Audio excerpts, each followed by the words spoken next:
Está começando o Dossiê Varginha, a primeira de 3 partes. Em 2026, o caso faz 30 anos, de 1996 até 2026. Foram 30 anos de histórias, coisas que foram divulgadas sobre o caso Varginha que se tornou mundialmente conhecido. Não é mesmo, Sr. Fudjack? Isso aí, Mr. PH.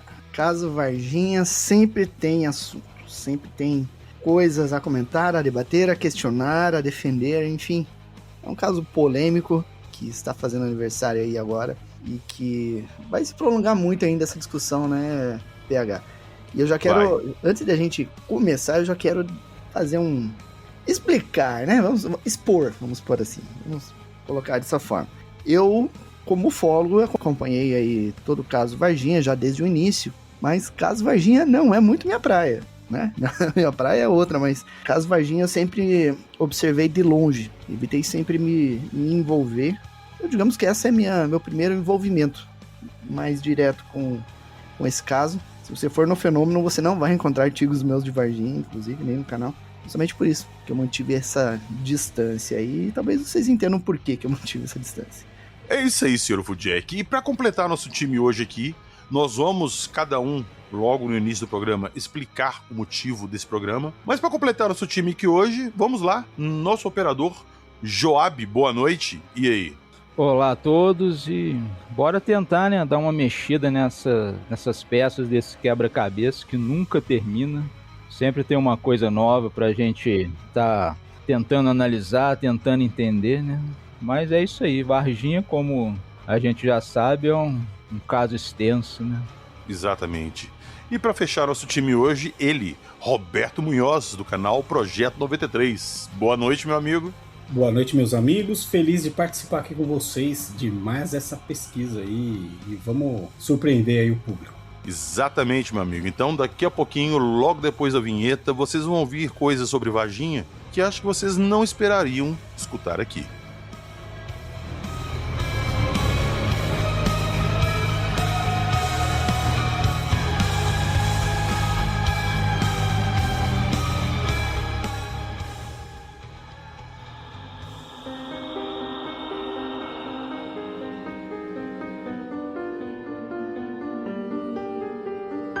Olho de Sauron, Queda de Nave, Aerostato, Miracle, Advogado do Diabo.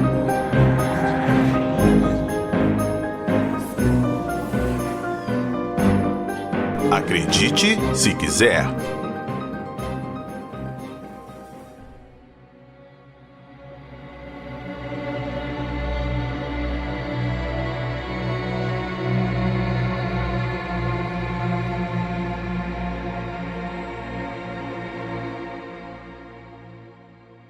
Bom, eu disse no início que a gente ia aqui justificar esse programa que a gente está fazendo, que vai ser em 3 partes, e que vai ser, inicialmente, a gente conversou entre a gente aqui, a gente achou melhor a princípio divulgar apenas para os apoiadores. Porque a gente vai trazer algumas coisas aqui que elas batem de frente com o que já foi divulgado e é conhecido o caso Varginha. Então, como que surgiu essa ideia? Por que agora, esse tempo todo? Vocês gravaram aí 5, 6 episódios sobre Varginha e agora vocês vão trazer uma outra visão mais cética da parada? Sim, eu vou começar por mim, depois eu passo a bola da vez aí para os nossos convidados, mas eu sempre gostei do caso Varginha e eu sempre conheci o caso Varginha através dos olhos dos pesquisadores mais conhecidos do caso. Então foi através desses pesquisadores, lendo o livro deles, vendo palestras, vídeos da internet, que eu fiquei conhecendo os detalhes do caso Varginha. Com o tempo, com o podcast, eu sempre segui essa linha que eu conhecia do caso Varginha. Eu conheci outras pessoas envolvidas no caso. Na época, inclusive, que o caso aconteceu, eu era bem próximo ali de pessoas que estavam na ESA na época. Então, eu tinha alguns contatos lá, enfim. Eu fucei muito o caso e junto com outras pessoas depois, quando o podcast já estava aqui, eu tinha um contato dentro do meu ufológico, foram me passando algumas informações. Mas eu sempre tive na cabeça que a história de Varginha é essa que vocês conhecem, que vocês viram nos documentários, nos livros. Mas tinha certas coisas que, para mim, eu pensava assim, quando eu parava a pensar no caso, que não fazia muito sentido. Horários, dias, principalmente pegando os materiais da época. Mas eu nunca questionei porque eu não estava lá pessoalmente, eu pego o material das outras pessoas, consegui material daquela época muito difícil. Eu lembro que eu li alguma coisa na época que saía em jornais e tal, mas não... Enfim. Então eu sempre fiquei com essa dúvida no caso Varginha, o que realmente aconteceu lá. A gente teve nosso episódio com o Rony aqui, que vocês ouviram, nós conversamos aqui, o Rony deu as hipóteses dele, e isso ficou martelando na minha cabeça. Um belo dia, eu conversando com o Joab, discutindo pautas pro Acredite Se Quiser, e o Joab tocou no assunto de Varginha. Eu falei, seu Joab, olha só, eu nunca te perguntei isso, qual que é a sua opinião no caso Varginha? Ele falou assim, PH, eu não sei se você vai gostar muito da minha opinião não, porque eu não acredito muito nesse meio aí, dessas histórias que são contadas, como o caso é divulgado. Eu falei, por quê? E nós começamos a conversar e eu falei, putz, aí já conversando outro dia com o Roberto também, o Roberto nessa mesma pegada, falando que tinha muita discrepância, muita divergência. O Roberto conversa muito com o Birajara, que foi um dos principais pesquisadores do caso, e todos vocês já sabem que o Birajara meio que abandonou o caso, ou desmistifica o caso, fala que o caso não é nada disso que é divulgado. Isso me deixou curioso. Então eu resolvi fechar esse time. Eu custei a convencer também o senhor Ufudjeg a participar com a gente, porque, igual ele falou, ele não mexe com o caso Varginha. Se vocês forem no Fenômeno, acho que atualmente não tem nada. Já chegou a ter alguma coisinha lá que nem era dele, que foi publicado por uma pessoa que enviou, enfim. Mas vamos lá. Eu quero começar primeiro por você, senhor Ufudjeg. Por que você está aqui hoje e qual que é a sua opinião do caso Varginha e por que você não entra de cabeça no caso Varginha igual você entrou na Noite Oficial? Cara, primeiro que o caso Varginha tem muita gente pesquisando, muito ufólogo já mexendo com ele e tudo, digamos assim. Tem muito ego envolvido também, né? De vários lados ali. Então eu não quis participar desse movimento, né? Não quis me envolver nesse caso. Eu acho um caso muito legal, eu gosto muito dele, mas eu não falo, não comento. E também porque eu acho que tem muita gente que já está saturado, né, de Varginha. Você entra em todos os canais, falam de Varginha, é muito conteúdo saindo sobre Varginha. Então eu preferi ficar de longe, mas abordando outros casos aí, oferecendo outras alternativas aí, né? Um outro cardápio para quem não gosta do caso ou está meio saturado, né? E hoje eu entrei, por incrível que pareça, eu entrei assim, mas como um advogado do diabo, né? Diferente da proposta de vocês, assim, eu quero fazer, digamos, o contraponto do que vai ser discutido aqui, né? Vamos ver o que é. Vai dar um papo bom, né? Vamos ver. Vai dar um papo legal aqui.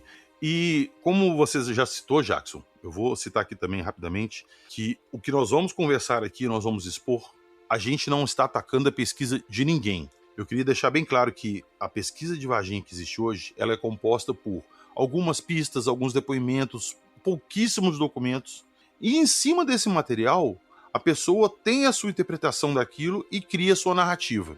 Então, a história que nós conhecemos hoje de Varginha, ela foi a interpretação de vários ufólogos em conjunto que, analisando essas pistas aí, chegaram nessa história que a gente conhece. Beleza? Então, hoje, apenas isso que nós vamos fazer. Nós vamos dar a nossa visão em cima dos fatos que nós vamos divulgar aqui. Ok? Não é atacando a pesquisa de ninguém. É só um novo ponto de vista em cima do material que existe de Varginha. Beleza? Depois desse meu imenso discurso, vamos lá, vou passar a bola para o meu operador Joab. Fique à vontade, meu amigo. Diga aí o que você acha do caso Varginha e o que te trouxe aqui hoje. Então, eu só queria falar uma coisa aqui, porque se a pessoa que vai ouvir esse episódio, ela já está convencida que Varginha aconteceu como os ufólogos vendem essa ideia há anos, então praticamente tudo que a gente conversar aqui vai parecer sem noção, fora de um padrão, até mesmo estúpido, né? Porque é uma opinião muito... a pessoa, às vezes, ela vai contra o que ela acredita, então ela já tende a ridicularizar, né? E isso é dos dois lados. Mas se a pessoa parar só um pouquinho e tentar perceber que muita coisa que é dito não faz um sentido, não faz o menor sentido, ela vai ficar com a pulga atrás da orelha.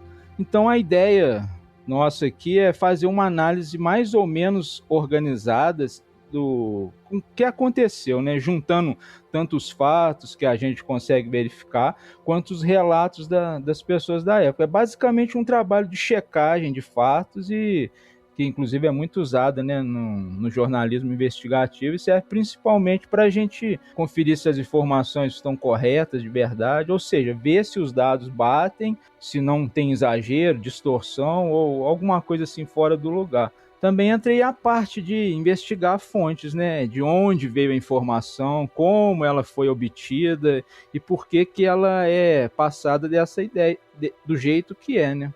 E só para deixar bem claro para o pessoal que mesmo depois de ler e ver vários relatos que existem, conversar com várias pessoas que já estão estudando o caso há anos, analisando o material que tem disponível por aí, não tem como a gente afirmar que o caso Varginha é um acontecimento real daquela forma extraterrestre que ele é conhecido, mas também não dá para afirmar que é uma grande farsa montada. Ele tem elementos para acreditar, para duvidar e para negar. Então, acredita quem quiser, né?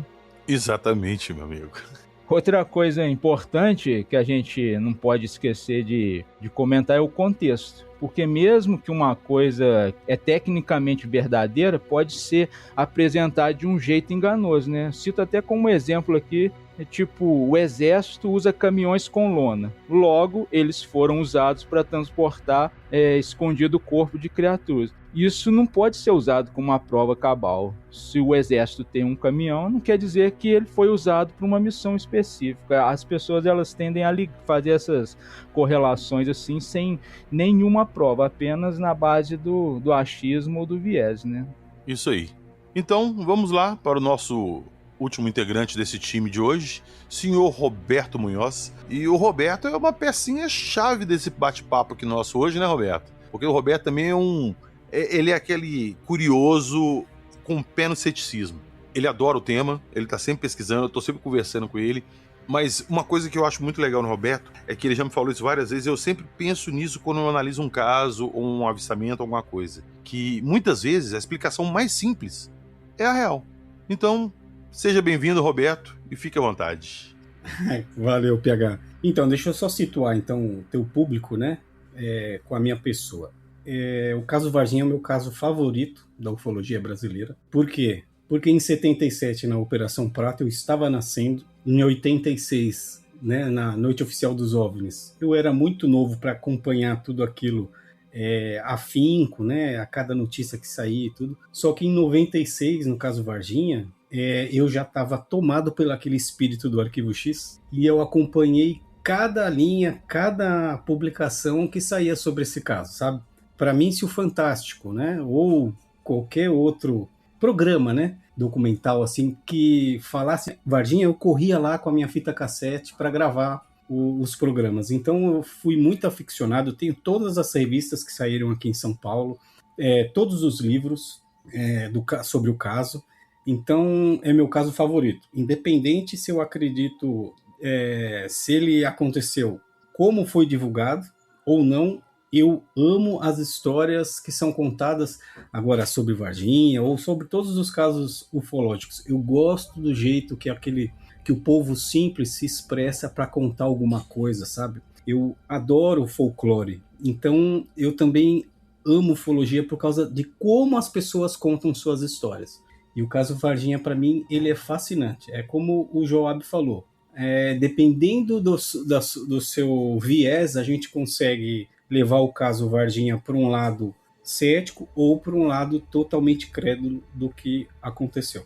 Perfeito, meu amigo. Vamos lá. Nós vamos começar a enumerar as coisas que a gente encontrou de Varginha.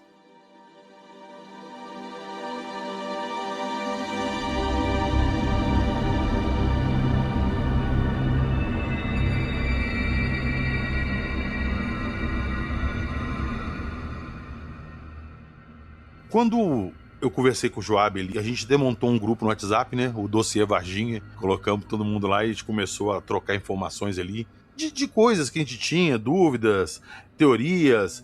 Eu tenho isso aqui. Olha, você já viu esse documento? Mas uma coisa que faltava muito era material da época. Faltava. Operador, quantos gigas de material de Varginha da época você tem aí? Cara, eu tenho Se eu for contabilizar tudo, eu acho que eu tenho que gravar, eu não como chama? Num HD externo, porque tem coisa pra caramba salvo na nuvem, espalhado pelo computador, e-mail, é muita coisa. Eu vou guardando tudo, né? Um arquivista nato. Ô, velho, eu te amo, porque isso tornou possível a gente revisitar todos os depoimentos, todas as reportagens, tudo que foi feito na época. E muita coisa ali que a gente vai conversar aqui hoje foi falado no calor do momento, então é o primeiro relato que a pessoa tá dando.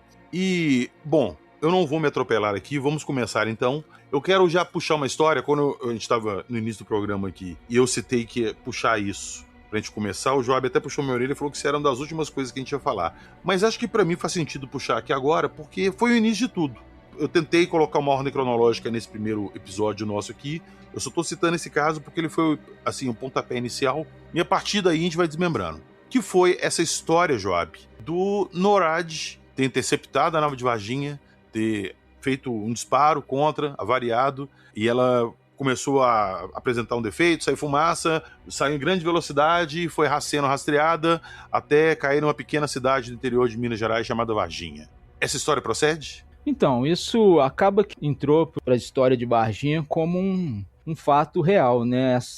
Essa menção ao NORAD, ela surge em alguns livros, inclusive no próprio caso Varginha do Birajara Rodrigues, ele deixa ali a menção que o pesquisador e o autor, o Fernando Cleto Nunes, ele tinha recebido a informação de um controlador de voo da FAB, que até hoje se mantém num anonimato, a gente não sabe quem é e tal, que os Estados Unidos eles tinham rastreado um objeto sobre o território brasileiro e teria feito isso com o NORAD. Porém, essa história a respeito de NORAD, ela é bem recorrente, que a gente encontra sites, tudo, que colocam uma cronologia do caso Varginha, ainda cita que o NORAD teria, de fato, alguma participação. Mas o pessoal entender, né, de fato, o que é o NORAD, ele é o Comando de Defesa Aeroespacial da América do Norte, que trata-se de uma organização binacional entre os Estados Unidos e o Canadá, e ele é responsável pela defesa e o espaço aéreo da América do Norte. Ele foi criado em 12 de maio de 1958, quando os Estados Unidos ainda estavam no auge da Guerra Fria. Então, o intuito era a proteção, segurança contra mísseis balísticos, né, interceptar mísseis inimigos soviéticos. E, com o tempo, o NORAD ele foi se adaptando, eles foram aumentando a capacidade computacional dele, foram colocando mais satélites, tudo, radar está sempre ativo, e ele passou também a ser uma forma de detecção de satélites, detritos espaciais. Então isso tudo passa pelo NORAD. E o NORAD ele acabou entrando dentro desse contexto de Varginha justamente por causa dessa capacidade dele. Mas aí, entre o que o NORAD faz e o que o NORAD possivelmente fez em Varginha, há uma lacuna gigantesca de espaço. Então, essa lacuna é onde o pessoal preenche com algumas histórias, e essas histórias elas não têm nenhuma comprovação de documentos, não tem nada oficial. Oficialmente, o NORAD já se explicou e negou que tenha tido participação, apesar de, na época, ele ter capacidade de detectar detritos, satélites, como eu já expliquei. Ele não teve nenhum envolvimento, nenhum contato com o Brasil em 1996. E, Joab, uma pergunta assim, importantíssima nessa história toda. O NORAD, ele falou que monitorou o objeto até o objeto chegar em Varginha. O NORAD teria condição de estar monitorando esse objeto lá dos Estados Unidos até aqui em Varginha e dar localização ao cair em Varginha? Aí que é o detalhe. O pessoal acredita que o NORAD é tipo o Sauron, o olho que tudo vê. Ou então aquela rede que o Tony Stark criou, que depois virou o Ultron, né, que está onisciente ao redor da Terra. Não, ele tem satélites, ele tem navios que operam ali no Atlântico Norte e tal, e eles vão triangulando informações. O que acontece no caso do NORAD e o Brasil, o Sindacta, em Varginha, em 1996 é justamente porque nessa época não havia como o NORAD entrar em contato com o Brasil em tempo real para avisar, está uma nave, um objeto, um detrito, qualquer coisa se dirigindo para a região do Brasil e ele vai cair em determinada coordenada. Não, porque só em 2009 que o Congresso ampliou e consolidou a autoridade do NORAD para permitir o compartilhamento contínuo de dados e serviços com entidades estrangeiras e comerciais e não americanas. Ou seja, até antes de 2009 havia um tratado ali, mas ele não era muito amplo, não era abrangente. Então, como que o NORAD pode ter informado alguma coisa para o Brasil se oficialmente eles não tinham nem essa capacidade, não tinham essa permissão do governo para estarem, de alguma forma, transmitindo, compartilhando dados ou o rastreio de qualquer objeto. Então, para mim, só essa informação oficial, a lei a gente pode até deixar para o pessoal ver, isso é uma lei, ela foi instaurada lá e tal, então isso em 2009. Sendo assim, não existe a menor possibilidade de ter um compartilhamento em 1996. Mas não tem divulgação, eles não informariam isso. Isso é muito subjetivo, né? Como eu disse lá no começo, a gente está pegando informações e tentando analisar por dados de forma a comprovar. Se a gente for pegar por uma que eu, entre aspas, vou chamar de fantasia, aí eu posso falar que teve contato. Mas eu estou tentando mostrar para o pessoal, para vocês, no caso, que, seguindo uma norma concreta, não houve nenhum contato de NORAD com o Brasil antes de 2009. E nem capacidade técnica também para monitorar isso nessa época. Não teria essa forma, porque até mesmo para monitorar em outros países, ele tem que ter como eu disse, né? Eles ampliaram essa forma para ter um compartilhamento contínuo, é uma troca de informações, né? Então ele precisa até mesmo usar dados aqui no Brasil, no caso do próprio SINDAC, ter um acesso a isso para fazer essa triangulação. O NORAD ele surgiu em 58, não foi? Isso. Tá.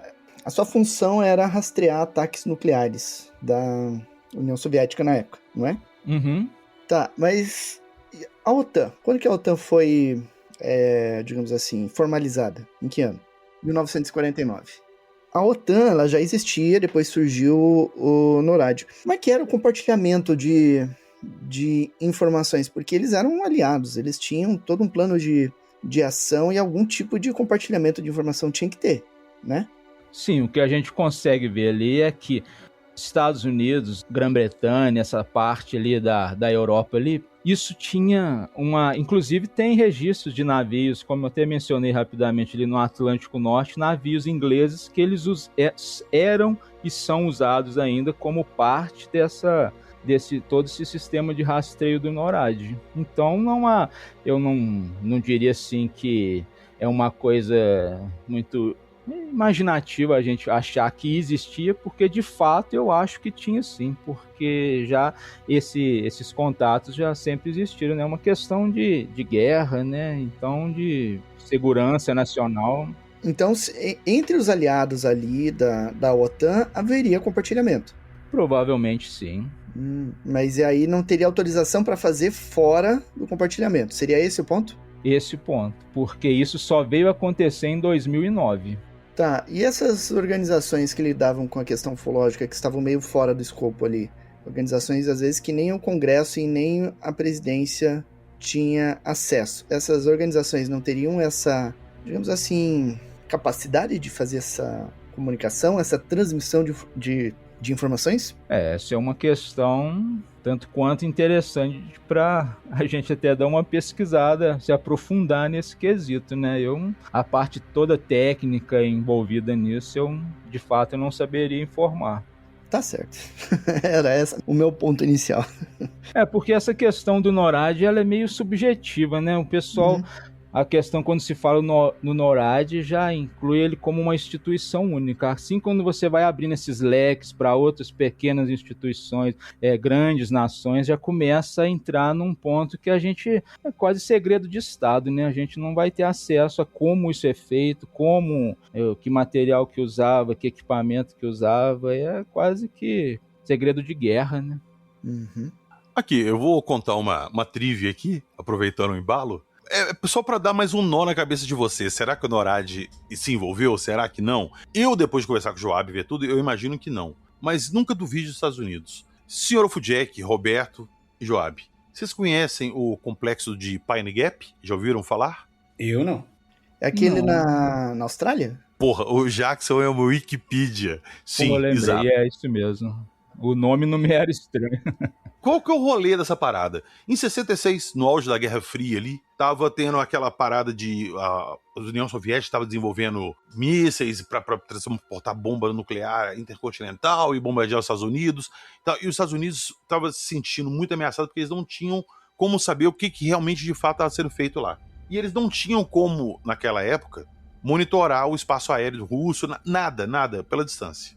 O que eles fizeram? Eles fizeram um acordo com o governo australiano. A Austrália é uma ilha, ela fica ali no Oceano Índico, bem próximo à Rússia. Praticamente de frente, a Austrália está de frente para a Rússia, muito próximo.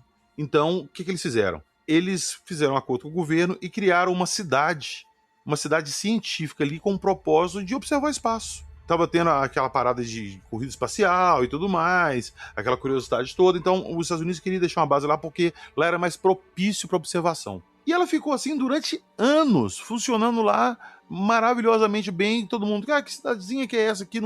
Ela ficava no meio do deserto australiano, no meio da Austrália.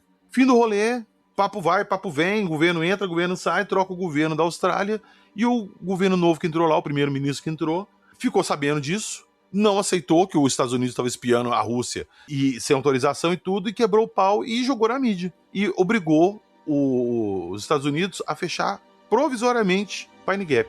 Papo vai, papo vem, mandaram o primeiro-ministro pra rua, deram o pé na bunda dele, trocaram o governo da Austrália, assim, blá blá blá, fez, e o Pine Gap voltou a funcionar, e funciona até hoje, espionando a Rússia.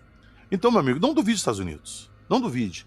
Oficialmente eles não tinham como fazer isso? Oficialmente não, mas vá saber. Deixa eu só pontuar, pegar uma coisinha sobre o NORAD, que é o seguinte, até o Joab mencionou, né, que o próprio Birajara fala sobre o NORAD no livro dele, realmente, mas um erro que os ufólogos cometem é de associar que foi o NORAD que abateu a suposta nave de Varginha. Sim, o NORAD só monitora. Só monitora. E é isso que está descrito lá no livro do Birajara, né? Eu não sei de onde o pessoal tirou de que o NORAD abateu com laser, com míssil, porque pensa bem a sandice que seria.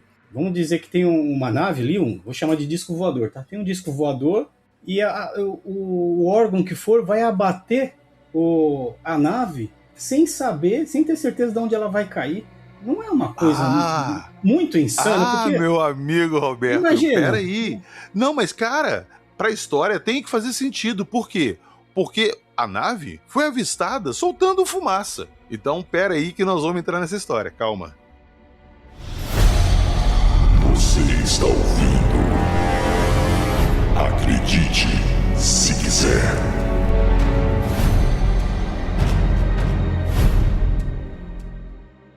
Ô Roberto, todo mundo conhece da história de Varginha a história dos... como é que é? Fazendeiros. Sitiantes é foda. Fazendeiros Eurico e Oralina, que na madrugada do dia 19 de janeiro de 1996 viram um objeto do tamanho de um micro-ônibus, parecendo um submarino, que voava muito baixo pelo pasto, assustava o gado deles e emitia uma fumaça branca. Meu amigo Roberto, você não lembra dessa história? Mas é claro que eu lembro. Então, sim. A fumaça branca é porque ele foi atingido pelo NORAD. Não, mas uma coisa que agora é pessoal, meu, né? Eu acredito que o que a Eurico e a Oralina viram talvez não tenha nem ligação com o caso Varginha. Perfeito. Né? Todos nós sabemos que o sul de Minas é repleto de histórias, né? De luzes, eu vou colocar aqui também, de naves, né? Então vai saber se o que eles viram não tem nenhuma relação com o caso Varginha. Mesmo porque eles não tinham certeza da data, né? Que os ufólogos, quando encontraram eles e foram conversar, os ufólogos falaram, não foi no final de semana do dia 20? Aí eles, né, sem ter algo assim para trucar, vamos dizer assim, falaram, deve ter sido mesmo nesse dia 20 aí, entendeu? Mas, quem sabe foi antes, foi um pouquinho depois, né? Então, essa é a minha opinião. Talvez não tenha relação. Ô, Roberto, olha só, eu arrisco dizer que foi antes. Porque nas entrevistas da época, as primeiras entrevistas que eles deram, eles não sabiam exatamente a data. Inclusive, ali eles conversando, quando perguntaram a data pra ele, tem um momento ali que a Auralina pergunta pro Eurico assim, foi perto do Natal, não foi não? Aí ele falou assim, se não foi perto do Natal, foi perto do Ano Novo. A gente tava mexendo com essas festas de fim de ano. Alguma coisa assim, ou seja, ainda foi em dezembro ali, comecinho de janeiro. Pra isso virar pro dia 19, dia 20... teve que ter, aquele papo assim, mas não foi no final de semana do dia 20? Não foi depois da segunda quinzena? Acaba que vira. Mas nos depoimentos iniciais dele, eles não sabiam a data. Eles nunca citaram que foi nessa data. Joab, por favor, confirma pra mim sobre os depoimentos deles da época. Bate, não bate? Além de outras coisas também, olha só, é por isso que eu amo Joab de paixão. O Joab cruzou dados meteorológicos de dia, porque eles falaram que conseguiram ver a nave pelo pasto todo, deveria ter uma lua cheia linda ali, e putz...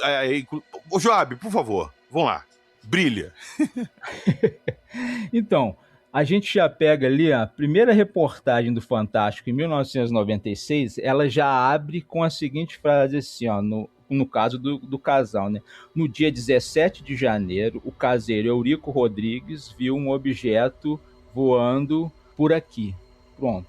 Já no comando da madrugada do dia 2 de junho de 1996, o próprio Eurico, ele fala assim, agora o Goulart de Andrade pergunta ele, agora conta pra mim o que aconteceu aqui no dia 19. Dia 19 de janeiro, né? Aí o Eurico já responde, 19 de janeiro era 1h da manhã. No caso aqui, o 19 de janeiro, a gente ainda pode entender que ele estava falando entre o dia 19 e o dia 20, né? E o que fica bem evidente nesse caso é que, pelos relatos que a gente pega ali e que foram colocados nos tantos livros que os autores, os ufólogos colocaram ali, eles deixam bem claro que o objeto, quando foi avistado, os contornos dele eram visíveis porque a noite estava clara. Só que há um detalhe peculiar que, para a noite estar clara no interior, a gente mora no interior, eu moro aqui no interior, tal, mas quem não mora sabe que no interior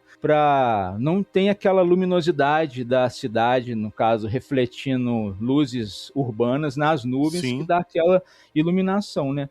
No interior, até o pessoal que pesca sabe que é um breu absoluto. Sem lua no céu, só com as estrelas, é um breu absoluto. Então, se a noite estava clara, como é bem dito em vários depoimentos pela própria senhora Auralina, que ela fala que a noite estava clara, por isso que eles conseguiram ver o objeto soltando fumaça. Essa possibilidade, como até no canal fazer uma citação, ele aqui, o Natanael do canal Fábrica de Nubes, ele conseguiu, teve a audácia, a boa ideia de procurar no time and date e olhar a lua naquela data do acontecimento de Varginha, ou seja, dia 20 de janeiro de 1996.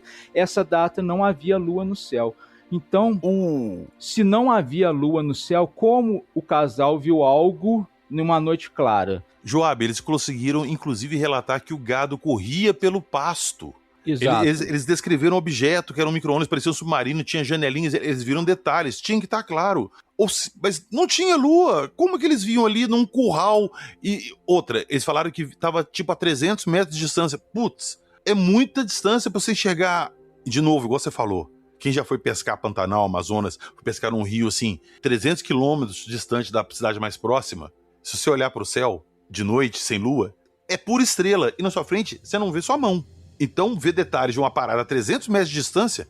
Exatamente. Aí o que acontece? Se a gente for imaginar por essa hipótese da lua, você só vai ter lua no céu, seja minguante ou crescente, a 1h14, 1h15, eles alegam que foi visto esse objeto se deslocando sobre o pasto, você vai ter isso antes do dia 13 de janeiro ou depois do dia 28 de janeiro de 1996. Entre o dia 13 e o dia 28, você não tem lua no céu. Ou seja, eles não viram o objeto no dia 20 porque era impossível. Então, o objeto que eles avistaram está nessa data que poderia ter visibilidade, ou depois ou antes. É isso? Provavelmente sim. Da mesma forma que você pode pegar um outro depoimento do senhor Eurico, inclusive prestado para o canal do Marco Leal, onde ele fala, era madrugada, né? Madrugada clara, né? Porque tinha dado uma chuva, até na madrugada estava bem clara. A gente conhece Varginha ali nesse período de 1996, em janeiro, a gente sabe que estava um período muito seco, de muito calor. Então a gente teve chuva, a famosa chuva de granizo, às 18 horas do dia 20. Depois do dia 20 teve alguns dias com umas chuvas espaçadas, mas antes disso teve um período de estiagem. Então a gente não consegue colocar o depoimento deles, se você for pegar e analisar cada detalhe de cada depoimento que eles dão, sempre tem um detalhezinho ali, não consegue colocar dentro da data citada. Se eles viram algo, eles não podem ter visto nessa data que é justamente vendida como a data real do avistamento, né? Perfeito. Só colocar esses dois fatos que nós já citamos no início, de como uma narrativa ela pode ser construída. Ela não existe de fato, mas ela é construída para fazer sentido. Vocês entenderam isso? Tem a história do Honorádio. Na história do Honorádio bate com a história deles. Era na mesma data, no mesmo dia. Entendeu essa parada? Então, de repente, ignora esses fatos. Ignora aí o avistamento do Eurico Doralina. Ignora essa história do Honorádio. E aí? E é em cima disso que é construída essa narrativa toda, entendeu? Então, às vezes uma história ali pega isolada, mas como ela tem o mesmo contexto, ela entra nessa história de Varginha, porque faz sentido dentro da linha narrativa. Concorda comigo, Roberto? Concordo, e eu concordo bastante também com o Joab, e eu queria até levantar aqui uma possibilidade, né? Será que, por exemplo, o Eurico Doralina, eles não viram um aerostato de qualquer tipo, de qualquer marca, para qualquer tipo de função? Porque eles relatam que demorou para passar ali, né, a fazenda com a qual eles trabalhavam, 40 minutos, parecia um balão. E eles até divulgam isso, né, que a traseira desse objeto, ele era como se tivessem ali rabiolas ao vento, assim, sabe? Como se tivesse algo... Aí eu pensei, será que não é um balão caindo? Porque quando vocês já viram um desenho que eles fizeram? Essas rabiolas podem ter virado fumaça nessa história toda, Roberto. Então, mas eu penso assim, pode ser que o aerostato tenha, sei lá, estourado, tenha dado algum defeito, porque quando eles desenham o submarino, se a gente pegar o aerostato que a gente vê aqui e virar ele de ponta cabeça, aquela parte de cúpula que eles desenham no submarino pode ser aquela partezinha de baixo ali do aerostato, entendeu? Ô Roberto, só para corroborar com essa sua informação, eles falam que eles viram o objeto por cerca de 40 minutos se deslocar algo aproximadamente uns 500 metros. Isso é matemática básica. Se a gente pegar a velocidade, que é basicamente a distância dividida pelo tempo, a gente tem ali, 40 minutos dá mais ou menos, precisamente 2.400 segundos. Ou seja, a velocidade vai ser 500 dividido por 2.400, a gente chega a 0,2083 metros por segundo. Convertendo isso para quilômetro, a gente tem 0,75 quilômetros por hora. Um objeto que se desloca a 0,75 quilômetros por hora. É menos de 1 quilômetro por hora. Isso bate muito com possibilidade de um aerostato, um balão em queda, até mesmo uma possibilidade que a gente pode levantar aqui, porque se pegar a parte onde o senhor Eurico fala que tinha chovido, então a gente tem formações de nuvens baixas naquela parte mais acentuada do morro ali, assim, uma ilusão de ótica pode ter causado para eles ali a impressão de uma nuvem lentamente, com um formato de charuto, de uma nuvem lenticular, semi-lenticular, se deslocando por cima do passo. Era noite, sem ponto de referência visível, para eles conseguirem precisar uma altura. Eles basearam a altura de 5 metros, provavelmente devido a uma árvore que eles já conheciam, mas pode ter acontecido uma ilusão de ótica do objeto parecer mais próximo, no objeto que eu digo, qualquer coisa, né? Parecer mais próximo quando na verdade ele estava num ângulo além. Então, será que a fumaça não poderia ser o próprio gás hélio ou algum outro tipo de gás ali que tivesse saindo de dentro dele também? Sabe o que acontece? Já a gente tem aqui no Brasil, no mundo inteiro, né? A gente tem esses balões de sondagem meteorológica. A maioria deles carregam um equipamento ali à base de bateria para gravar o que eles estão captando do ambiente, as medidas que eles são preparados para isso. E se um desses equipamentos, a bateria, ela pode ter entrado em curto-circuito, talvez por Pode também. o orvalho da noite, e esse próprio curto-circuito ali, ele esfumaçou e deu essa fumaça branca, já que era uma fumaça sem fogo, condiz muito com um tipo de curto-circuito, alguma coisa, uma possibilidade a se pensar, né? Ô Joab, e segundo as suas pesquisas aí, mais ou menos qual seria a data dessa visão deles? Bem, é aquela coisa, né? É meio subjetivo, igual eu disse. Se a gente for pegar imaginar que eles falaram que estava com uma noite clara, a gente vai ter que colocar isso antes do dia 13 de janeiro ou depois do dia 28.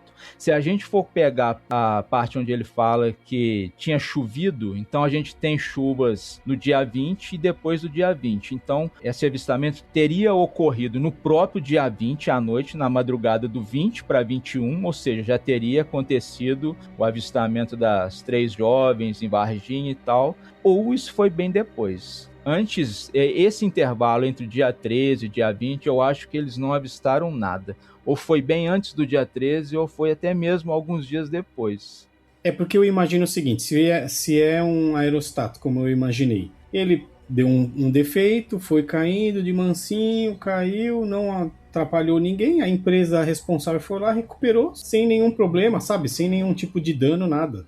Sim, são equipamentos caros, né? Obviamente que eles vão recuperar. Se a gente for ver uma versão assim, mais, vamos dizer assim, mais mundana, mais racional, né? Mais simples do que pode ter acontecido, ao meu ver, eu fecho essa questão assim, não tem a ver com o caso Varginha, eles viram um aerostato, e esse aerostato foi em direção à Varginha, se acidentou em alguma daquelas, vamos chamar assim, de mini florestinhas que tinha por ali, né? Sempre foi uma área bem arborizada lá, né? Caiu lá, a empresa recuperou.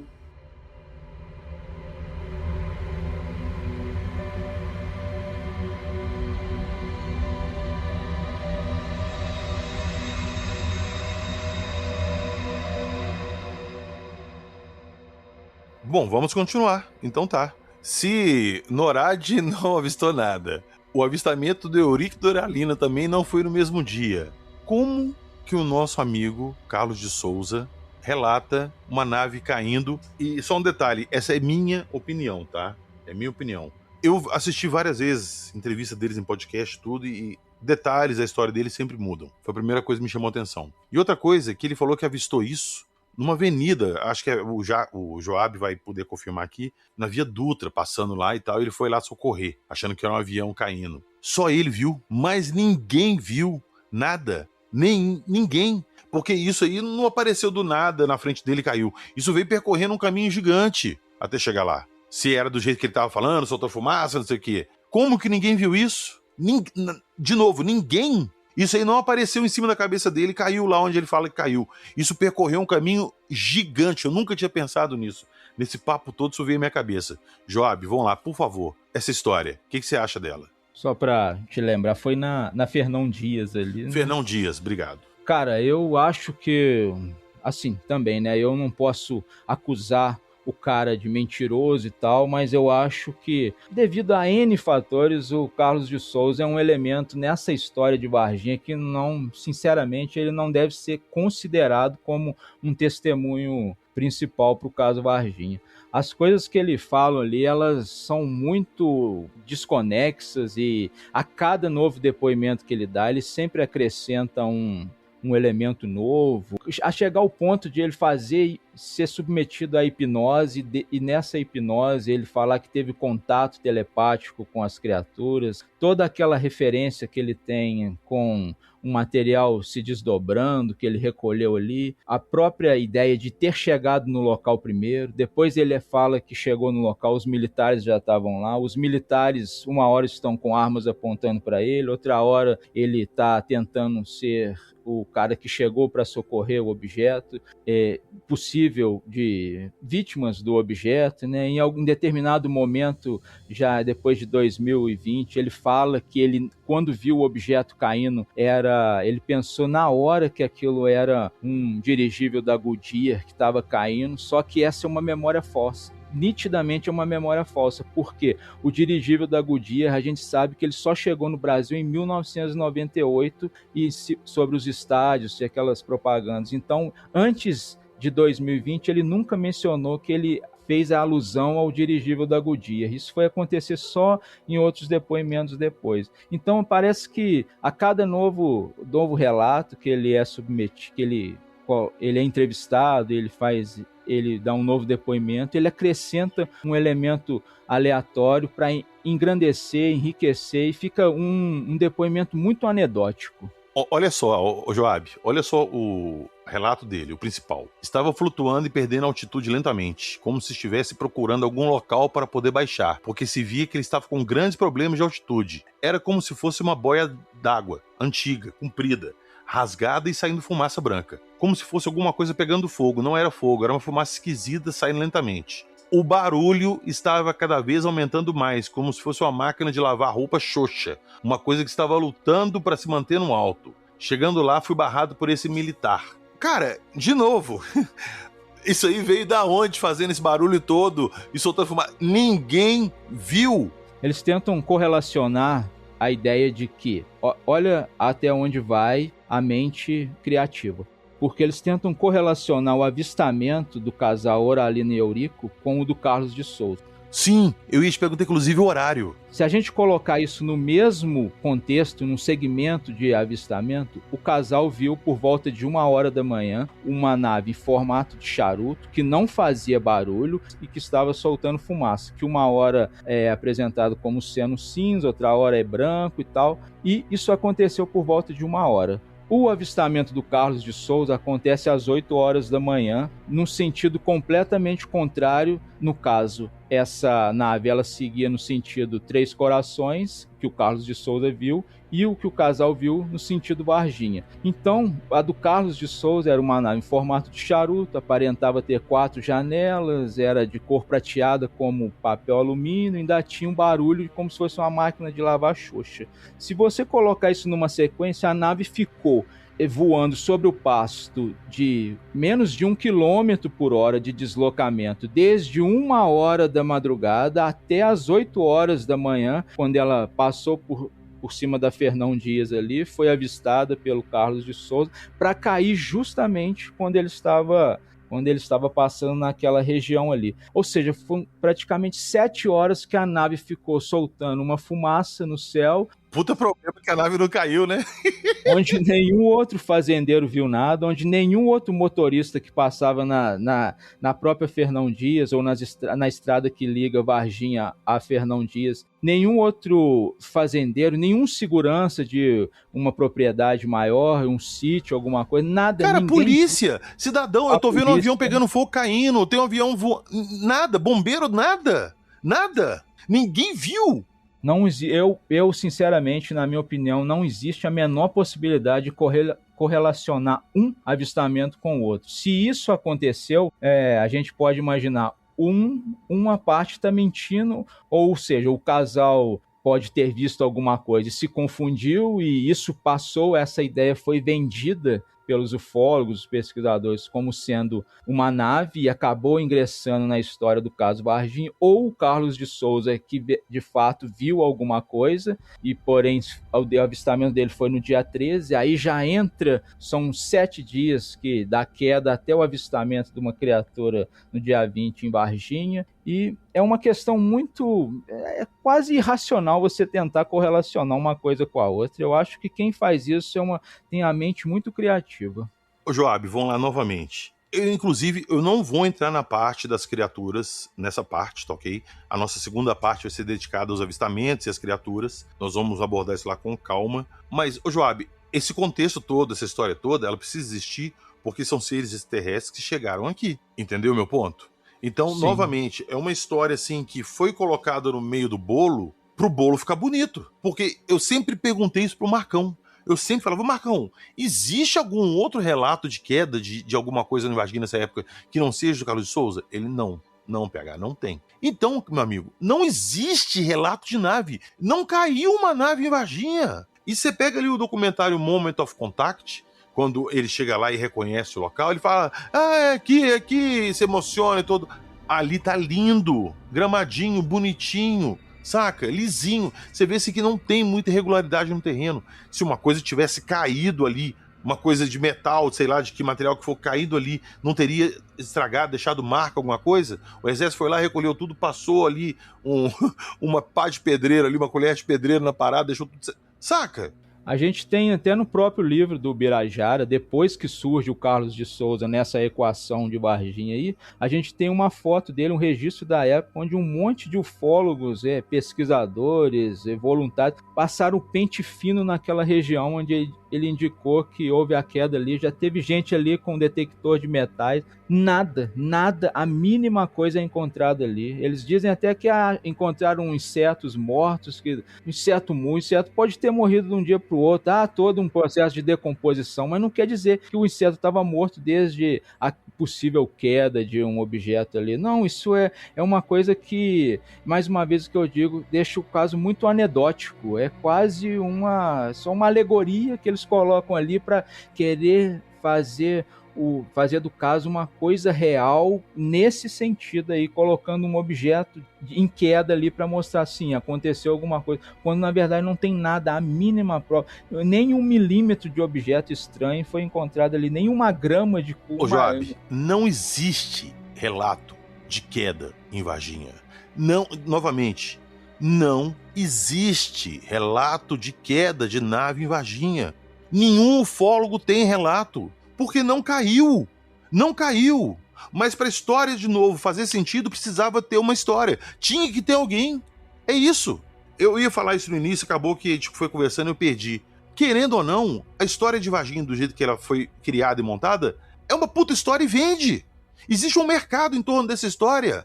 E até agora nós começamos, e nós chegamos num ponto que a gente já vai entrar no dia do avistamento, e nada do que teria trago esses seres aqui foi comprovado. Nada. Novamente, mas aí vocês estão pegando pesado. Novamente, não existe um relato, não existe uma testemunha que fale dessa queda além do Carlos de Souza. Nós colocamos aqui tudo. Se o Carlos escutar esse episódio algum dia, alguma coisa, me desculpe, mas você traz uma história dessa aí e, é claro que a gente vai correr atrás e investigar. Claro. São questionamentos muito válidos. PH, olha só, eu entendo as pessoas que acreditavam no Carlos de Souza, porque eu também fui um deles. E aí eu tenho até uma história bem particular para contar aqui para vocês. Eu também fui, eu também acreditei. Olha como na época eu pensava, né? Eu pensava assim, o que contava a favor do Carlos de Souza? Contava a favor que ele falou dia 13, diferente do dia 20, que já tinha sido largamente divulgado, né? Na imprensa. Porque ele surgiu, no caso, 10 meses depois. 10 meses depois que saiu a primeira reportagem no Fantástico, surge o Carlos de Souza. Outro ponto que me fazia acreditar nele. O próprio Claudir Covo e a filha dele, né, a Cíntia Covo, no Moment of Contact, reiteraram isso, que o abalo emocional dele, quando eles se encontraram pela primeira vez, o Covo, a Cíntia e o Carlos, era aparente. Ele fumava um cigarro atrás do outro, suava. Então, eu contava isso aí também. Outro ponto, ele não buscou promoção, ele só deu aquela entrevista para os ufólogos, que a gente vê ela sendo reproduzida a cada documentário de Varginha, dele indicando, com o bonezinho lá da NBA, só para os ufólogos. Ele não foi atrás de uma Rede Globo para falar, de uma Rede Manchete na época. Ele também diz que nunca cobrou nenhum retorno financeiro para falar. E ele, tá até isso que eu vou falar agora, está até no livro do Birajara, e o Birajara também falou que colocou isso no livro porque ele não podia fechar a questão naquela época lá também, né? Mas que ele desconfiava, né? Ele falou assim, cara, como é que o Carlos de Souza sabia que aquela estradinha ali, em 9 minutos você chegava lá na ESA?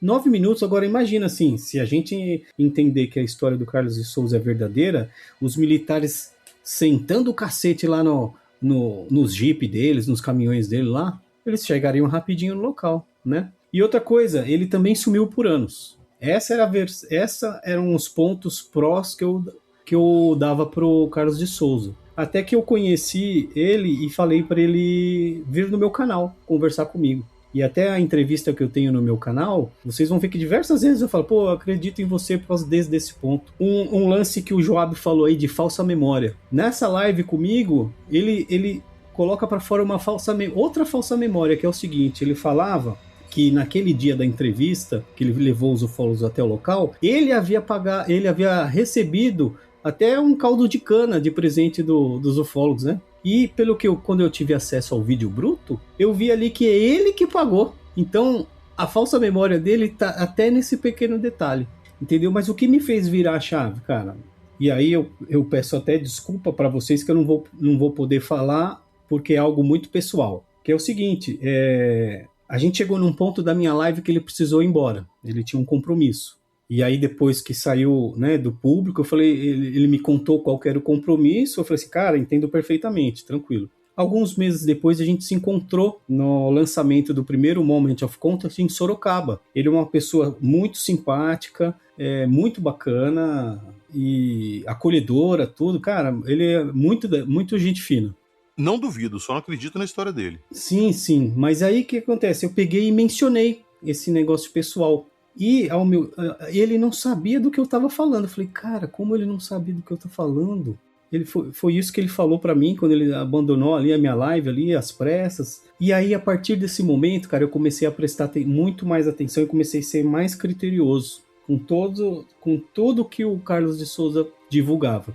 E aí eu fui perceber, é isso que o Joab já até comentou aí também. Ele foi mudando as versões dele ao longo do tempo, né? E recentemente eu comecei a assistir o Moment of Contact 2, eu percebi que só nesse Moment of Contact ele conta duas versões. A primeira que ele conta é que ele viu, inclusive, o ângulo que a nave bateu no chão. Ele pega um pedaço de madeira, um tronco, um galho, e ele mostra assim. Então, como é que ele viu se ele chegou lá e os destroços já estavam no chão? E como é que aquilo não deixou marca, Roberto? Isso, e ali no Moment of Contact ele fala, bateu nesse ângulo aqui, espirrou tudo pra lá, só que em versões anteriores ele não falava isso, ele falava que ele chegava, o negócio já estava feito, ele via muita fumaça, que ardiam os olhos, os destroços no chão, certo? Ele não falou que ele foi acompanhando até cair, ele até relata, depois que passou o morro tal, eu não vi mais. E entrei a primeira direita que eu consegui achar. E aí foi quando eu vi toda a cena. Então, assim, me desculpe, Carlos de Souza, você é muito bacana, que nem você mesmo falou aí, né, o PH? Se você estiver ouvindo esse vídeo aqui. Mas hoje eu ponho muito em dúvida tudo aquilo que você relatou para mim. Cara, eu coloco em xeque principalmente porque se tivessem outras pessoas relatando coisas semelhantes, pequenos detalhes podem variar ali, dependendo do ângulo de visão, enfim. Mas não tem ninguém. Não tem. E novamente, eu já falei isso as 3 vezes, eu vou falar a 4ª. Não existe outro relato de queda de nave Varginha. Outra coisa que eu vou mencionar aqui, no Moment of Contact, ele fala assim, não, eu vi uma casinha branca. E lá no documentário de James Fox, ele mostra a casinha branca e eles apontam onde foi o local da queda. Nenhum residente daquela casinha branca escutou um barulho, viu movimentação de militar, sabe? É muito estranho, muito estranho. Oh, é muito estranho e conveniente, senhor Roberto Munhoz.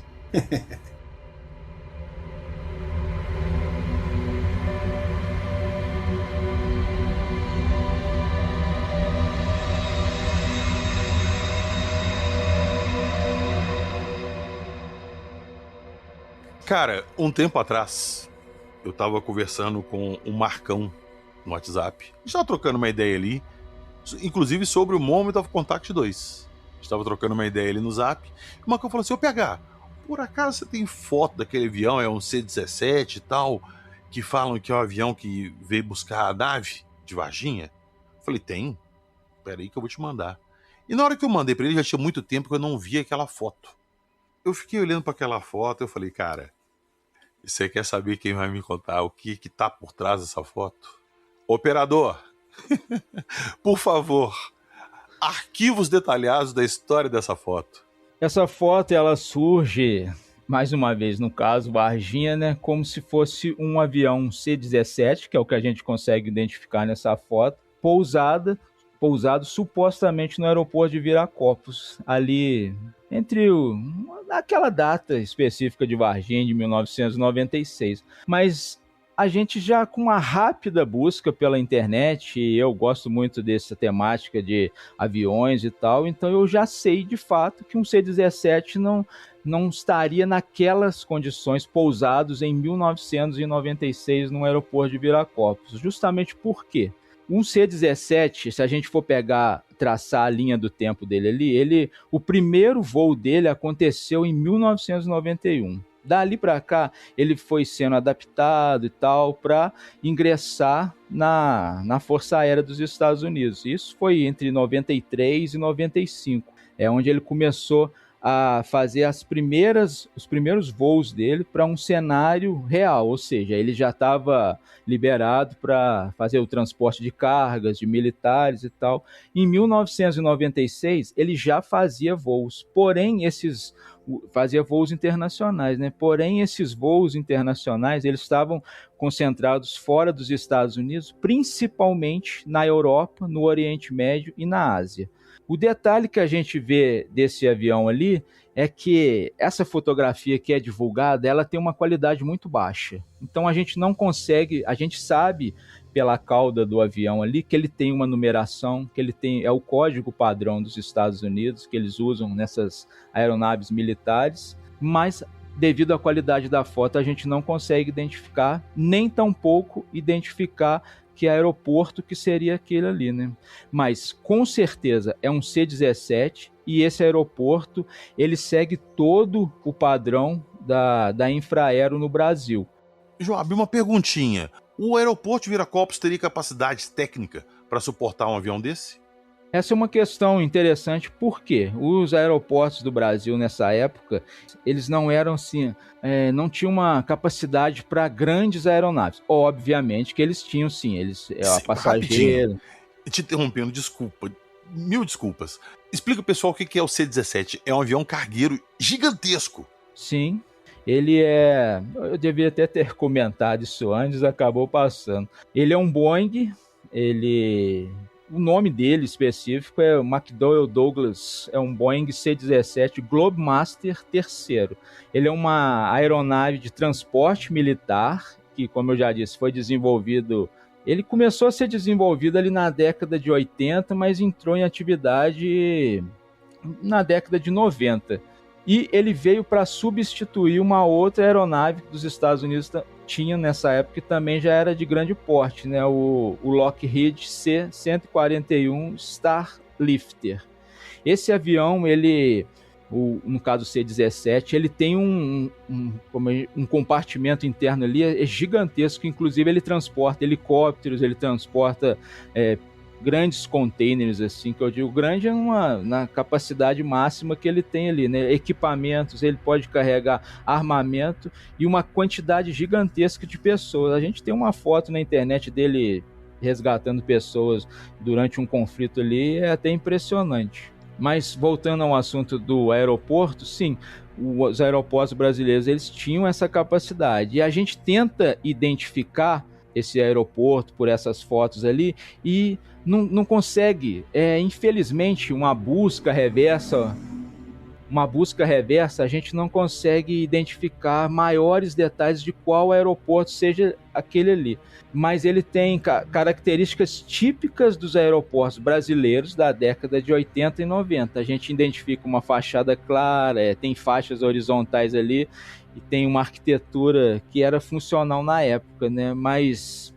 Então, se a gente pegar para analisar, falar que aquele é um aeroporto brasileiro, ele poderia tanto ser o aeroporto de Viracopos, como o aeroporto internacional de Brasília, ou o aeroporto internacional do Rio de Janeiro, o Galeão, até mesmo o aeroporto internacional de Recife, né? Então não tem como falar que aquele aeroporto específico é o aeroporto de Viracopos. Não, isso é uma coisa que o pessoal acabou adaptando com o tempo para querer dar esse contexto dentro do caso Varginha, até mesmo porque precisava disso, né? Então o mais provável é que aquela foto indique um C-17 pousado no Brasil, mas muito depois de 1996. Aquela foto ela tem aquele tom meio sépia, assim, então parece que foi até envelhecida no computador, alguma coisa assim, por algum tipo de filtro, então não dá para a gente falar que aquilo ali é de fato uma foto de 1996, porque é totalmente improvável que um C-17 tenha pousado no Brasil antes dos anos 2000, ou finalzinho ali eu diria 99, 2000. O registro oficial que a gente tem do primeiro C-17 pousando no Brasil, ele acontece só em 2009. Eu ia te perguntar justamente isso, a primeira vez oficialmente que um C-17 pousou aqui, já respondeu. E mais uma perguntinha técnica, ele tem autonomia de voo dos Estados Unidos para cá, direto? Ele consegue voar grandes distâncias, mas aí é uma questão que a gente precisaria especificar, porque os Estados Unidos eles têm até aqueles aviões tanques, né, que eles conseguem reabastecer em voo e tal. O C-17 ele tem uma capacidade de autonomia de voo de muitas horas. Eu não sei se um voo direto, sem escala dos Estados Unidos para cá, seria viável nessa época, inclusive porque o próprio avião ele estava passando por algumas adaptações. Pô, perderam a oportunidade de incluir na história que o NORAD mandou 2 aviões tanque para reabastecer em voo. Perderam a oportunidade. Com certeza. Deixa eu dar só um insert aqui, que eu trabalho numa empresa terceirizada, uma empresa aérea, né? E esse C-17, pousaria tranquilamente em VCP, né? Em Viracopos, Guarulhos e Campo Grande. Então, só esse insert que eu queria dar sobre esse assunto aí. Uhum. É que nem o Job falou, não dá para ter certeza de onde ele está, né? E é complicado, né? A gente pode colocar uma foto de um avião e encaixar em qualquer narrativa, né? Mas para mim, assim, fazendo uma relação não com o C-17, mas, por exemplo, com aquele controlador de voo, o Marcos Férez, né? O que ele relata ali, para mim, foi uma bomba, foi incrível aquilo que ele relatou. E eu ia chegar nesse ponto, Roberto, eu ia perguntar justamente isso. Aí, acho que foi logo depois da pandemia, 2022, 2023, se eu não me engano, me corrija se eu estiver errado, o controlador de voo, Marcos Férez, aposentou, e numa live ele contou que entre os famosos dias 20 e 21 de janeiro de 96, ele percebeu um avião militar dos Estados Unidos vindo para o Brasil sem autorização de voo, sem autorização de entrada no espaço aéreo brasileiro. Aí, quando ele pegou o telefone para relatar, apareceu um oficial lá e falou, não, deixa que a gente resolve e tal, não sei o que, não sei o que, não sei o que. E o avião foi. Aí eu não lembro se ele falou que isso foi para Viracopos, para Campinas, não lembro. Mas ele relatou isso. E aí? Onde é que a gente coloca essa história dele nisso aí? Porque essa foto aí não tem como se atribuir ela a Varginha. Eu vou te falar que se sou eu. Aquela foto ela foi tirada para quê? Para mostrar que aquele avião pousou aqui. Qual que é o sentido de você tirar a foto e omitir a identificação do avião? Ou tirar uma foto num ângulo que possa identificar onde ele está? Aquilo ali é muito subjetivo. Aquilo, igual o Joab falou, igual o Roberto falou, pode ser qualquer lugar do mundo. Mas para a narrativa, novamente, fazer sentido. Vieram buscar aquela nave que não caiu, que não foi abatida. Entenderam? A palavra é toda de vocês. Até pegando por essa história do controlador, o Marco Férez, ele fala que isso aconteceu no dia 20 de janeiro, que o avião chegou, que não tinha o AVOEM, né? Que o AVOEM é a sigla para autorização de voo do Estado-Maior da Aeronáutica. Então, para entrar no Brasil, eles precisam ter essa coisa que esse AVOEM que é emitido, acho que até 48 horas antes de uma aeronave chegar em território brasileiro.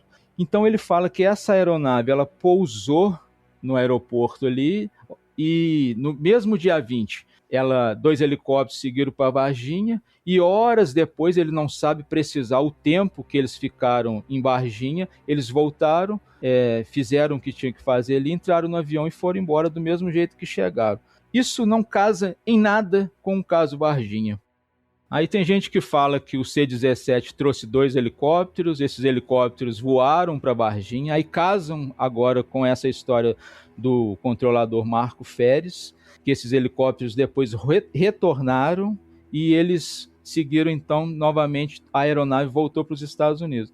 Isso não casa, como eu disse, com a narrativa de Varginha, justamente porque a gente tem ali por volta, se a gente seguir a cronologia que os ufólogos eles colocam ali, na noite do dia 20 de janeiro a criatura é capturada e levada para o hospital. Na madrugada do dia 21 de janeiro, a criatura é transferida para o Hospital Humanitas. No dia 22 de janeiro, o Exército realiza um transporte do Humanitas para Três Corações num comboio. E na madrugada do dia 23, a gente tem o comboio seguindo para Campinas. Como que o avião chegou no dia 20, levou criaturas no dia 20 para os Estados Unidos, destroços da nave para os Estados Unidos no dia 20, se até no dia 23 existem relatos de toda essa movimentação de criaturas sendo transportadas de um lado para outro. Não faz o menor sentido.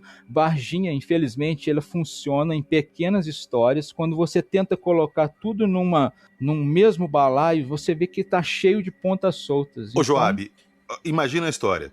Eu tenho aqui pra você o caso Varginha. Aí eu te dou um cesto cheio de tirinhas de papel. E em cada uma dessas tirinhas escrito um pedaço da história. E eu jogo lá dentro. E eu falo assim, tá aí o caso Varginha. Aí você fala assim, mas como é que eu vou ler isso? Cara, vai lendo que você vai entender. E é isso. Aí você começa a criar uma narrativa de emendar essas peças aí e ver onde elas encaixam. Exato. Entendeu? É bem por aí. Pontes para ligar uma coisa na outra, porém essas pontes, elas, assim, fazendo uma analogia, elas não têm estrutura nenhuma. Não, é porque elas funcionam isoladas, mas elas, Exato. igual você falou, quando você coloca ela na linha temporal cronológica certinha, no caso, elas não encaixam. Elas não encaixam. Exato. Então, deixa eu fazer um advogado do diabo aqui, porque o PH falou assim, ninguém viu?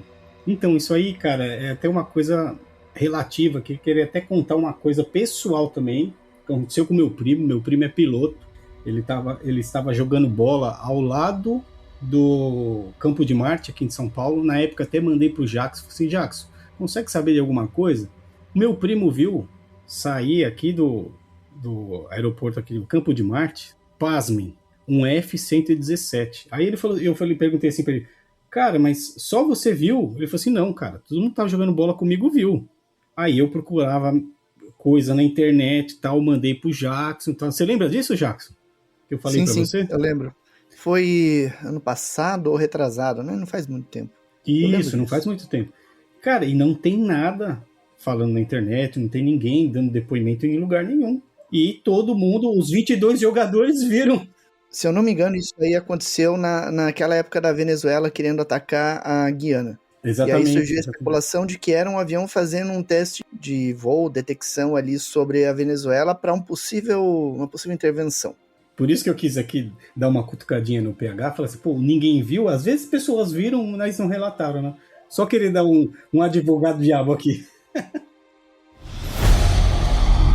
Você está ouvindo Acredite Se Quiser.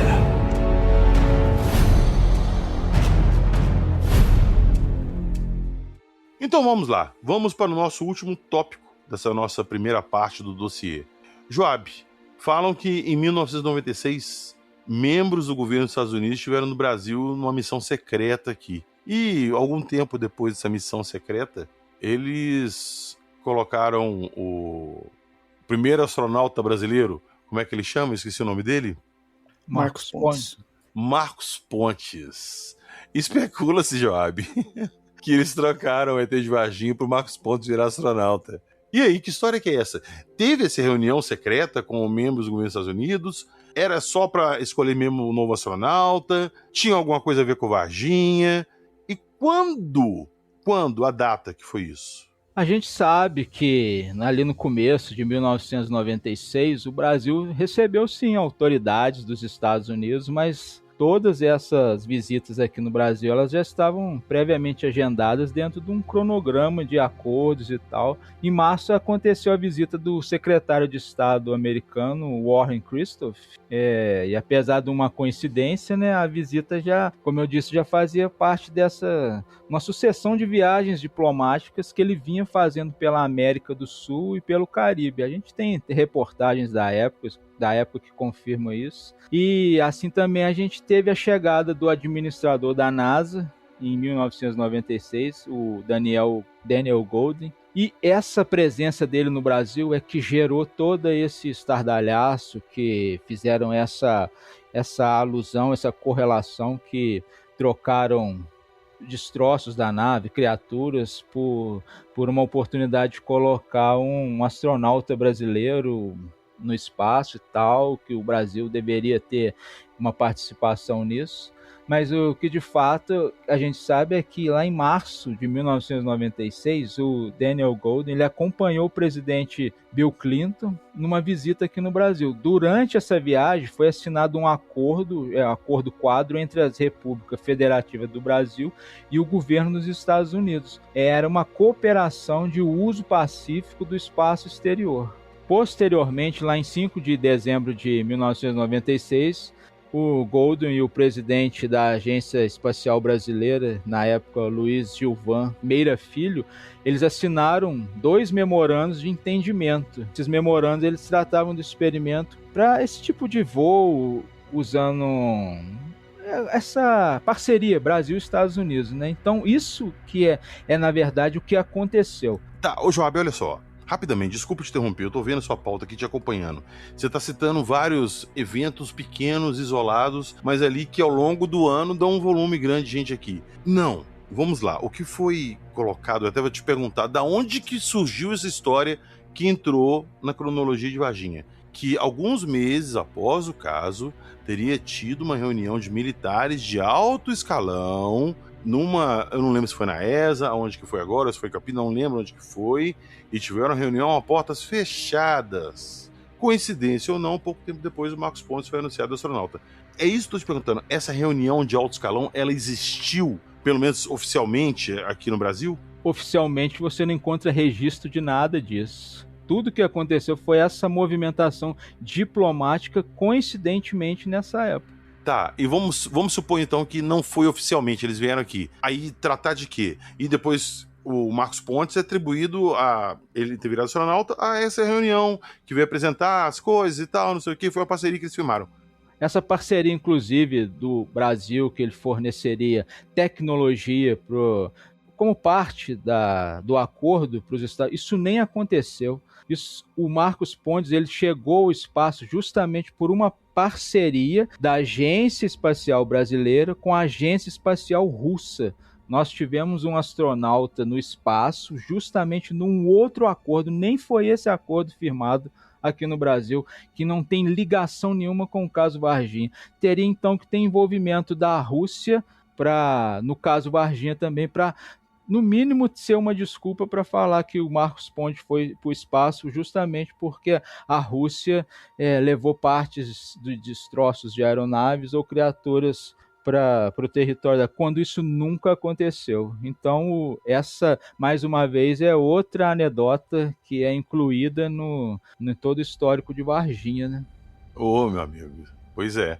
Ô Joab, mas pelo que eu me lembre, o Marcos Pontes ele iniciou o treinamento na NASA para ir pelo ônibus espacial. Mas houve alguma coisa a nível de governo brasileiro, alguma, entre aspas, omissão, digamos assim, uma falta de investimento, alguma coisa assim, e aí ele acabou sendo protelado. E como ele não estava mais programado para ir pelo ônibus espacial, ele aceitou o convite da Rússia. Pelo menos foi o que eu ouvi, né? Ou li em algum lugar. Será que tem alguma coisa nesse sentido? Oficialmente, né, é aquilo que eu falei ali.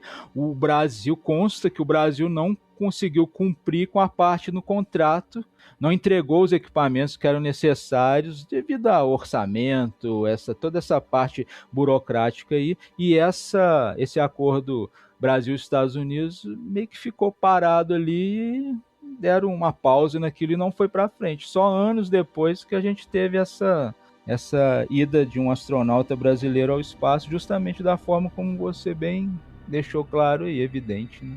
Agora, se aconteceu algo assim nos porões de algum lugar, infelizmente eu não tenho como falar sobre isso. Faz parte da conspiração. Então, o link que os ufólogos na época fizeram foi essa visita, né, do Daniel Goldin, que é administrador na NASA, em Campinas. E aí o pessoal fez aquela associação, porque o ET foi levado para Campinas, né, para Unicamp, os caras da NASA vieram. Você está falando sério comigo? Aí foi feito esse link. Inclusive, se vocês quiserem, eu tenho o recorte do jornal da época relatando toda essa visita do pessoal da NASA em Campinas, né? vocês quiserem eu leio, é rapidinho. Tá, Roberto, não precisa linhas. Tá. Não precisa não, porque, cara, vamos lá, isso aí não tem nada a ver uma coisa com a outra de Varginha, nada. Isso aí é procurar pelo em ovo. Qual que é a sua opinião, Roberto, dessa história aí, dessa reunião dos militares, logo depois, para tratar exclusivamente de Varginha aqui no Brasil? Isso nunca aconteceu, cara. Não, minha opinião é a mesma do Joab, não tem nada... Lógico que também se fosse alguma coisa secreta, não teria nada sendo divulgado, né? Cara, ela não é secreta porque todo mundo tá falando dela, entendeu? Então. É esse o meu ponto. E não tem registro nenhum desses militares de alto escalão, de bigode grosso aqui, não tem. Então, mais uma peça que desmorona. Por isso que eu acho que os ufólogos da época pegaram esse lance, né, do Daniel Goldwyn no Brasil, especificamente ali em Campinas, e fizeram esse link. Inclusive tem um vídeo do próprio Claudir Covo, junto com o Goulart de Andrade, falando essa notícia que eu ia querer ler para vocês aqui, mas vocês podem colocar no Instagram se quiser. Ele lê toda essa notícia. E ali fica bem claro que ele acreditava realmente que esse Daniel Goldwyn que estava ali mexendo os pauzinhos para levar a criatura para os Estados Unidos. Maldita então, NASA, eu sempre sabia que ele escondia alguma coisa. Olha, eu sou muito fã do Claudio Covo, eu tenho uma camiseta do Claudio Covo da linha Ufólogos em Ação, mas nessa daí eu acho que foi feito um link. Casou, né? Casou e acho que não tem nada a ver uma coisa com a outra também, não. Eu já ia finalizando esse episódio aqui, o primeiro do dossiê, e o Joab me puxou a orelha aqui e falou, PH, tem só uma coisa aqui que eu quero te falar antes de encerrar o episódio. Eu quero citar o Miracle. Eu falei, ô Joab, o que é Miracle? Ele falou, Miracle é o laser que atingiu a nave. Eu falei, calma, peraí, não era o Norad que tinha mandado os caças bater a nave? Os caças têm um laser embutido, Joab? Então, o que acontece? Dentre todas essas coisas dentro do caso Varginha, existe a hipótese do abate. O Norad, como a gente já falou ao longo do episódio inteiro aqui, teria identificado um objeto voando sobre o território brasileiro e, de alguma forma, não especificada, propagado por alguns ufólogos, o laser Miracle ele foi ativado e atingiu esse objeto. Peraí. Isso existe ou isso é uma arma inventada para entrar na história? Cara, o Miracle existe, ele existiu, ele já hoje, inclusive, ele tem pequenas derivações dele de um tamanho menor, mas esse projeto desse laser existiu, ele foi testado várias vezes. Se você ver a imagem dele, você vai ver que ali no ladinho dele tem como se fossem pequenos, quase desenhos de objetos que ele abateu, tem mísseis, tem naves, aeronaves, drones ali que ele abateu. Disco voador tem? Não. tem uma cartola lá que o pessoal alega que seja um disco voador, mas não é, não. O que é o Miracle? O Miracle é um laser químico avançado de infravermelho médio. Ele é um laser que ele emitiu um facho contínuo de mais de 1 megawatt de potência durante 70 segundos. 1 megawatt, para quem não está muito ligado nessas questões, ele é equivalente a 1 milhão de watts, né? Isso é potência suficiente para abastecer quase centenas de casas durante um bom tempo aí.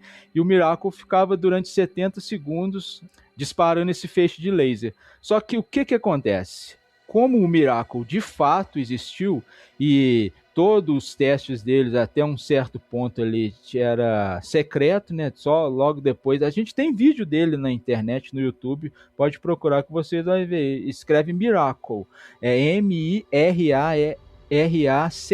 Que é Miracle, de milagre. Miracle, exatamente. Não tem a letra L ali, mas é Middle Infrared Advanced Chemical Laser. É o nome dele em inglês, né? A sigla Miracle é justamente por causa disso. Eles fizeram um teste com ele abatendo alguns mísseis, tal, alguns drones, e em 1997 eles apontaram ele para um satélite pequeno que estava em órbita, para ver se ele conseguia ter essa capacidade de destruir um satélite em órbita. O teste é meio duvidoso até hoje o resultado, mas o que se sabe é que o Miracle ele apresentou alguns defeitos justamente nesse teste e não atingiu o potencial que as forças armadas esperavam dele. Então ele acabou sendo abandonado, entre aspas, ou reformulado, que gerou alguns lasers menores que até hoje são pesquisados ainda, tentando aprimorar. Essa hipótese de que o Miracle atingiu uma nave é estapafúrdia demais, porque isso não funcionaria dessa forma não. Mas como o Miracle ele tem essa questão quase de ficção científica, acabaram jogando isso para dentro do caso Varginha para usar como justificativa de um abate preciso na suposta aeronave, né? Isso, mais uma vez, como eu digo, é mais uma alegoria que eles colocam no caso. Não tem nenhum vestígio, nenhum registro, nenhum documento oficial que prove pra gente que o Miracle foi usado em algum momento no intuito de abater algo voando em órbita, além desse teste feito com esse satélite que eu mencionei. Duas perguntas que eu queria fazer para vocês. A primeira é, vocês acham que esse pessoal criam essas siglas aí, primeiro a palavra e depois vão criando o que significa? Porque, Miracle, Savage... Eu pensei nisso na hora. Eu jurava que ela chamava Miracle, porque era um milagre, é um laser que é um milagre. Não, é a porra da sigla do negócio que virou Miracle. Pois não sei, cara, Roberto. É muito legal, né? É mais uma teoria da conspiração. Muito legal esses nomes que os caras dão. Savage, Miracle, porra. Eu acho que primeiro os caras criam o nome e depois vai... Vamos ver, com M, o que dá com M aqui? Aí vai. E a segunda pergunta é, quando a gente vai poder falar, em que episódio a gente vai poder falar sobre a nossa teoria do que aconteceu em Varginha? Só no último, né? Provavelmente no próximo, meu amigo. Provavelmente no próximo. Então tá bom. Era só pra levantar a bola.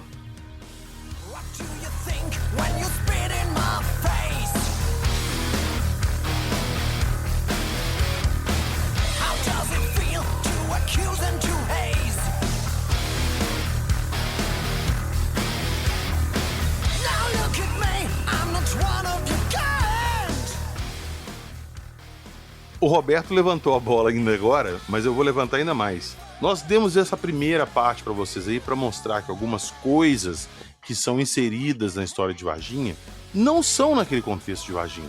Podem ter acontecido, podem, mas em outra data, em dias diferentes.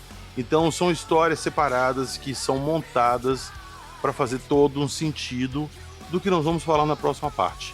Então na próxima parte nós vamos falar da história do avistamento das meninas, nós vamos falar do encontro desses seres com outras pessoas, da movimentação militar. E eu só queria lembrar uma coisa para vocês, que, como nós comentamos aqui, não caiu uma nave Varginha. Não caiu. Como que esses seres chegaram lá? Eu vou já julgar mais farofa no ventilador, porque eu adoro caçar confusão, sempre gostei. O Rony é muito pouco aceito no meio da pesquisa de Varginha, mas muito pouco aceito. Puxam o tapete dele direto, por causa das teorias dele, de invocação, de portais e tudo. Agora eu pergunto pra vocês, isso aí pra mim é inquestionável, nós não vamos botar no próximo episódio, mas é inquestionável que as meninas viram alguma coisa. Isso eu tenho certeza absoluta.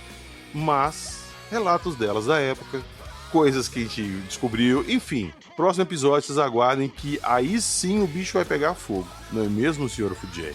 Pois é, PH.